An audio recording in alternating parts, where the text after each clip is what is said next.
hello friends अस्सलामु आलैकुम नमस्कार मैं आज अन्य एक रेसिपी ले आइছো আপোনালোকৰ মাজত আজি মই কি বনাইছো তাকে শেয়াৰ কৰিম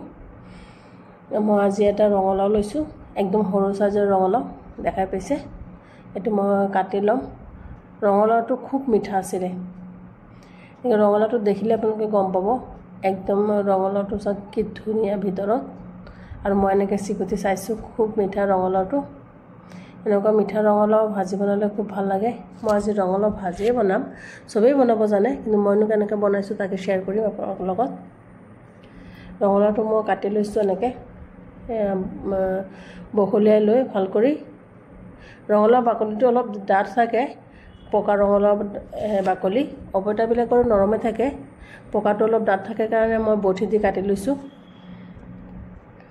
চুৰিখনে কাটিব অলপ দিগদাৰ হয় কাৰণে মই বটিৰে কাটি লৈছো এ দেখিছে মই সৰু সৰুকৈ পিস কৰি লৈছো এনেকৈ ইয়াতকৈ আৰু বেছি সৰু কৰিলে কিন্তু একদম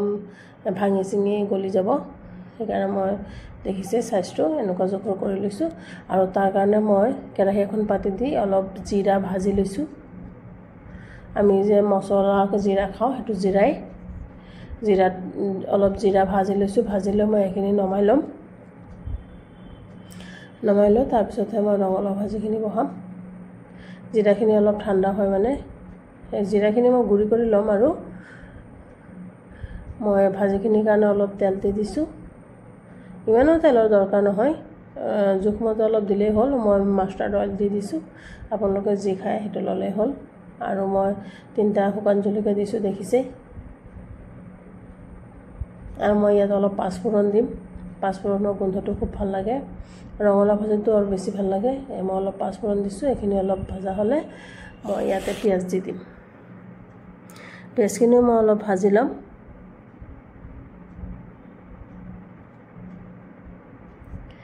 পিয়াজখিনি দি দিছো দেখিছে পিয়াজখিনি মই অলপ ভাজি লম আৰু ভিডিওটো যদি ভাল লাগে লাইক শেয়াৰ কমেন্ট এটা কৰিব পেজটো ফলো কৰিব চেনেলটো সাবস্ক্ৰাইব কৰিব আপোনালোকৰ সাপোৰ্টৰ খুবেই দৰকাৰ সাপোৰ্ট কৰিব এয়া মই ৰঙলাওখিনি দি দিছো তাতে মই অলপ নিমখ দিছো আৰু অকমান হালধি গুৰি দিছো একদম অলপ হালধি গুৰি দিছো আৰু টেষ্ট অনুযায়ী নিমখটো দিবই লাগে মই নিমখটো দিছো দি পেলাই লৰাই মই ঢাকি দিম হিজিবৰ কাৰণে ইয়াত কিন্তু মই একদম পানী নিদু এক ফুটা পানীও নিদু আৰু ঢাকি দি গ্যাসটো অলপ মিডিয়াম কৰি দিলে তো ধুনিয়াকৈ হিজি যাব ৰঙলাও ভাপতে হিজে এমা অলপ লৰাই দিছো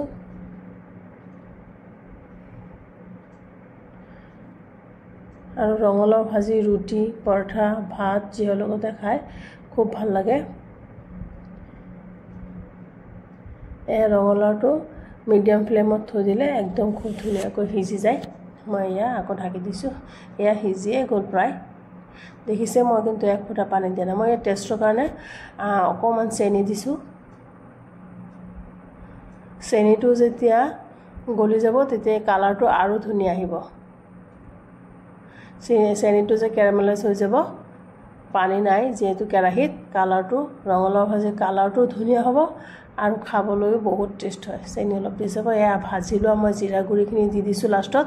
ভাজি লোৱা জিৰা গুৰিখিনি দিয়াৰ ফলত আৰু টেষ্ট হয় মানে জিৰাৰ ফ্লেভাৰটো হয় মোৰ ধনিয়া পাত নাই মই সেইকাৰণে ধনিয়া পাত দিব নোৱাৰো আজি আপোনালোকৰ ধনিয়া পাত থাকিলে নিশ্চয় দিব আৰু ৰঙলাও ভাজিত কেঁচা জলকীয়াটো নিদিলেও হয় মই দিয়া নাই মই প্ৰথমতে শুকান জলকীয়া দি দিছো এয়া নমাই লৈছো চাক চেনি দিয়াৰ কাৰণে কালাৰটো বহুত ধুনিয়া হৈছে আৰু খাবলৈ বহুত টেষ্ট হ'ব যদি ভাল লাগে লাইক শেয়াৰ কমেন্ট কৰিব আকৌ কৈছো পেজটো ফলো কৰিব চেনেলটো সাবস্ক্ৰাইব কৰিব ভিডিওটো চোৱাৰ কাৰণে বহুত বহুত ধন্যবাদ